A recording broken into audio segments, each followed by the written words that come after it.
So the following problem is easy because it's just about verifying that what's given to you is a solution to the following system. Okay? Here we have a Neumann problem because it's the derivative that's set to 0 at the endpoints. I guess since this is 0 to 1, it's a length 1 rod. And Neumann problem, the derivative equal to 0 means there's no heat flowing in or coming out. So it's an insulated endpoint with this initial value. So initially, the heat distribution is given as cosine n pi x. And we have to verify that this is a solution to this. And that's actually much easier than solving it because the answer is given to us. All we have to do is just plug in this function to left, right, and these things and just verify that it does work. Okay, so let's try to solve it. Solution. Okay, so to verify that this is true, you have to compute ut. What is ut? Ut means you're differentiating this function by t, right? You're trying to differentiate e to the negative n squared pi squared kt. And since you're doing the derivative with respect, partial derivative with respect to t, and this is a function of t, this is the one that gets differentiated, whereas cosine n pi x, although this is a function of x is considered as a constant in the partial derivative context. So constant multiples are just pulled outside the derivative, right? So that's why we only need to differentiate this, and when you differentiate this, what do you use? You just use chain rule, right? If you are using the chain rule, it's either this function, because the e to the x differentiates the e to the x. When you differentiate this, it doesn't change. And then this is the inside function. The inside function has to be pulled out, and you have to differentiate it.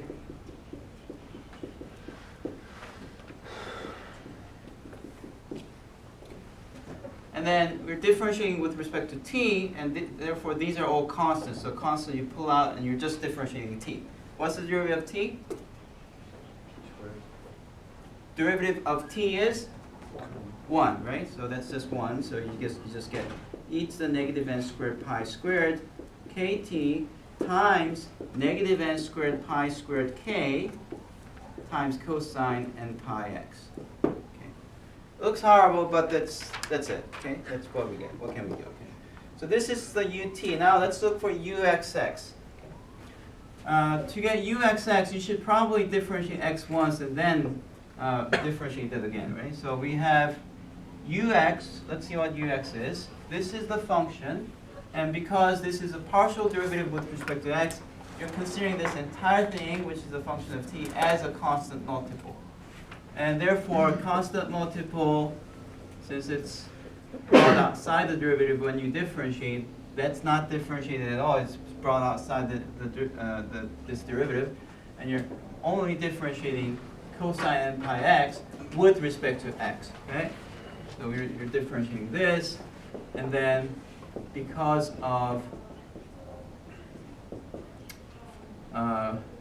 cosine difference is negative sine, it's negative sine of n pi x, and since n pi x is the inside function, that has to be pulled out, and you have to differentiate it, right?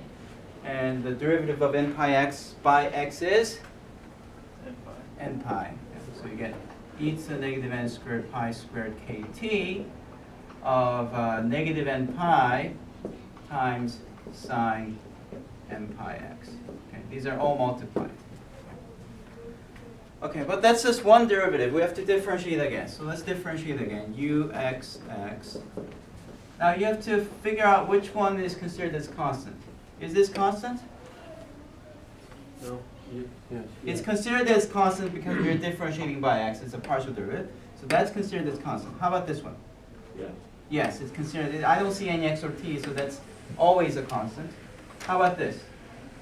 No. No, it's a function of x, so it does change with respect to x. Therefore, this is the thing that we have to differentiate. So let's do that. E to the negative n squared pi squared kt, negative n pi.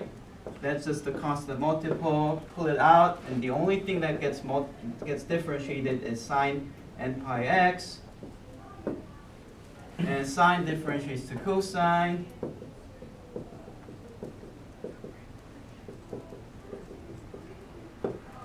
and the inside function has to be pulled outside, and you have to differentiate it. N pi x differentiates to just x, and therefore, since you just get n pi, when you multiply to this, what do you get? Negative n squared. Negative n squared, Pi squared. pi squared, cosine n pi x. Okay. And we're almost there. Now multiply k, because the right side is k times uxx, right? So multiply by k, and see that this would be same as that. See, if you compare this to that, it's almost the same. You just need k. And that's exactly what we're doing. We're multiplying by k. So if I multiply by k, I can place that k over there.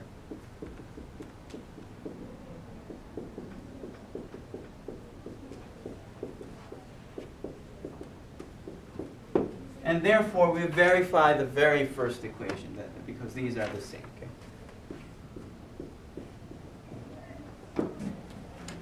Since these two are the same, we verified the first equation. Do you have any questions so far? Yes. Where'd you get that K from? I'm sorry. Oh, I'm trying to establish that the ut is same as k uxx, right? Okay. So I have to compute ut, which I did over here. Okay. And I have to compute k times uxx. But k times uxx is complicated enough that I had to break it down into 3 steps. So I did ux first, and then computed uxx, and then after that I multiplied by the k, which I got this, and then I see that they're the same. Yes? So after that, you're finished with the problem? No, not yet. What do we have to do? Prove the other two. I have to figure out that these two also Okay. are satisfied, okay? So let's do that. Now, thankfully, we already did u of x. This is u of x, right? So from that, let's see, what is u of x of 0t? By 0, where am I putting 0 into?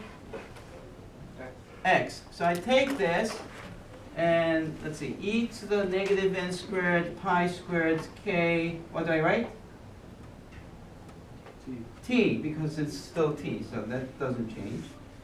Negative n pi sine of n pi, what do I write? 0, because x is replaced by 0, right?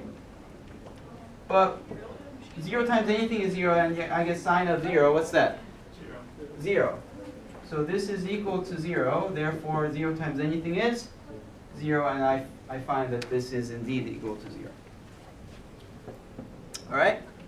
Now, ux of 1t, what would that be? Again, you're not touching the t, so everything here is exactly the same, but the only difference is right here. What do I write? 1 or N pi times 1. But that's sine n pi. What's sine n pi equal to? 0. 0. Sine n pi is always 0, so that's again 0. Okay? So we verified those two. Are we done with the problem? No. What do you have to do? This last one, we have to verify that this is true, and if we verify this is true, and then we are really done. Okay? Yeah. So let's see. How do you verify this? What is the left side asking you to do? Plug in 0 for T. Plug in 0 for t. That's what you have to do. Where is uxt? Right here, right? So from here, we have to figure out what ux0 is. Let's see. E to the negative n squared pi squared k times what? 0, because we're replacing t by 0, right? And then cosine n pi times what? X. X is left as it is. And then e to the 0th power is? 1. So that's 1 times cosine n pi x, which is exactly cosine n pi x, which is the right side. So we verified it too. Okay? So we calculated everything. We found out that everything here is satisfied. Good enough? All right. Do you have any more questions on this? All right. So now let me show you part B. Now, I really wanted to ask you this part B. Part B was my real question, okay? Part A, anybody can do this if they have the patience to carefully do the calculation. We plug in, simplify, at some point you get the answer. Now let me write down part B. Here's another question that looks similar. So here's, again, ut equals to k uxx, that's the same. And even ux 0t equals to ux 1t equal to 0 is the same. But the difference is the initial value is now set as ux comma 0 equals to 3 times cosine pi x minus 2 times cosine 7 pi x.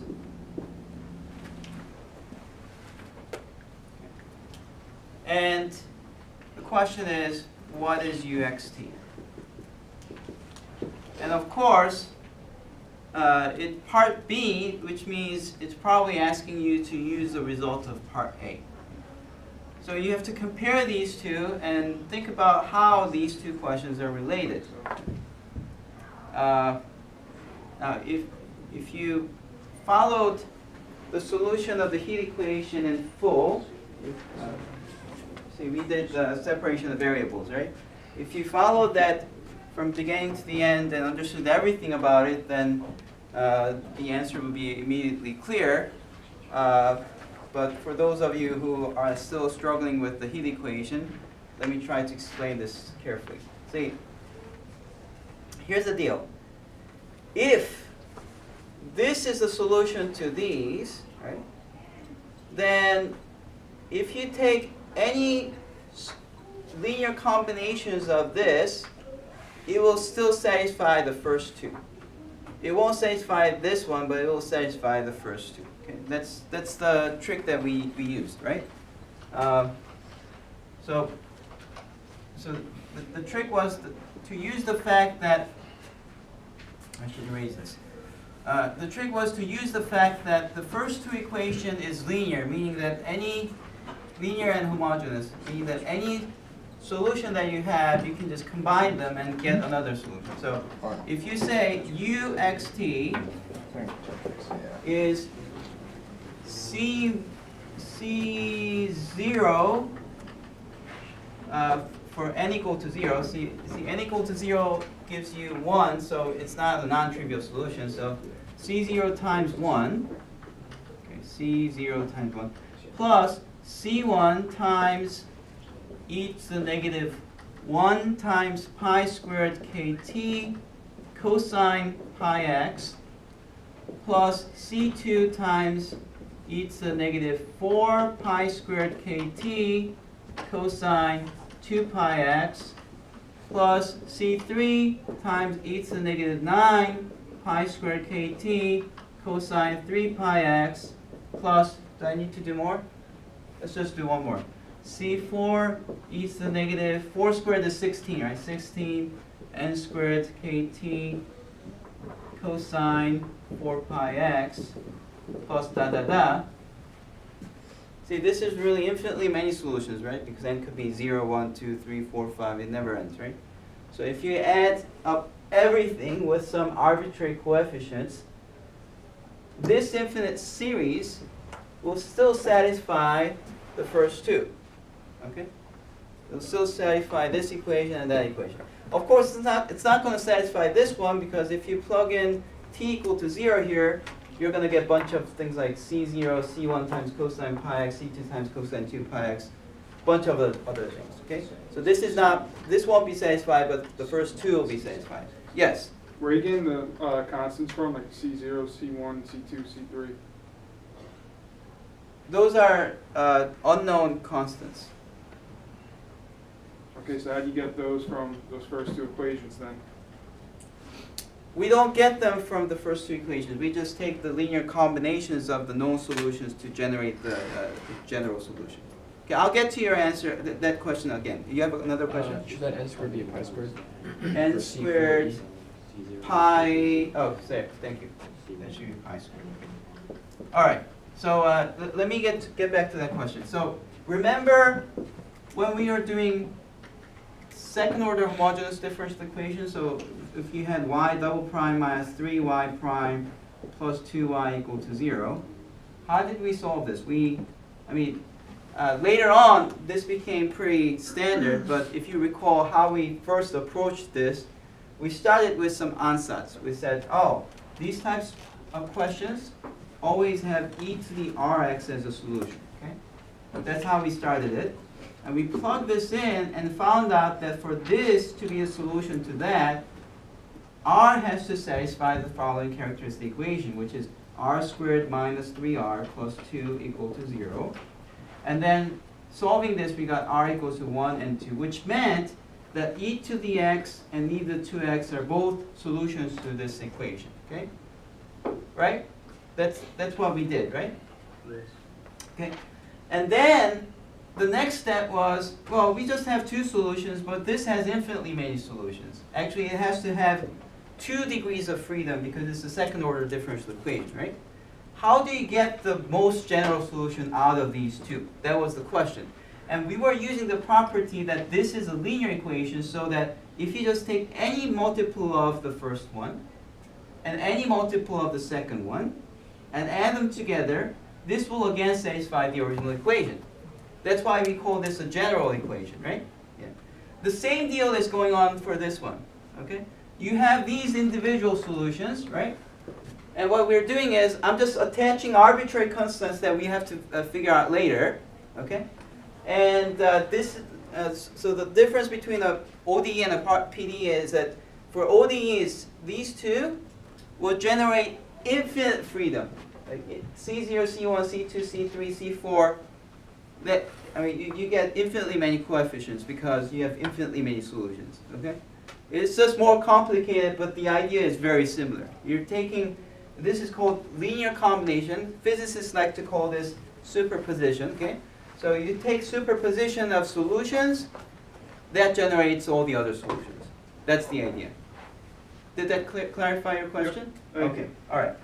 So that's what we're doing. That's the game we're playing. Now, let's go over to this. Well, the first equation is exactly the same as the previous one. Therefore, this equation will still be satisfied by this. Right? And then think about what you would get if you tried u of x of 0. What's that? That's C0. All the e's will become 1. Yes, e to the 0th, e to the 0th, e to the 0th. All the e's will become 1, and 1 times anything is the same as that. So e's will be basically disappearing because they're just all ones. So it's c1 times cosine pi x plus c2 times cosine 2 pi x plus c3 times cosine 3 pi x, and then c4 times cosine 4 pi x, and so on and so on. Okay, it just continues forever. Okay, and then you look at what's given for ux comma 0. You see that ux comma 0 has to be 3 cosine pi x and negative 2 cosine 7 pi x. And therefore, you're trying to say this has to match with what's given here. Okay? Compare both sides, and you realize C1 must be 3, 3, and C7 must be, I don't have C7 there, it should be there, right? negative 2. Negative 2 will be C7. How about C0? 0. 0, right? C2? 0. 0. Everything else should be 0, right? If you just set C1 equals to 3 and C7 equals to negative 2, and all other CNs equal to 0, if you just set like that, then these two sides agree completely. Right? And that's good for us because then we can go back and plug in these values to our original solution, right? Plug in these values to our original solution and write down uxt as this is 0, that's 3, so it's 3 times e to the negative pi squared kt cosine pi x, and then that's 0, that's 0, that's 0, and then all the way after we get negative 2 for C7, right? So can you guess what should be here? E to the what? Negative 49. Negative 49 pi squared kt, and then cosine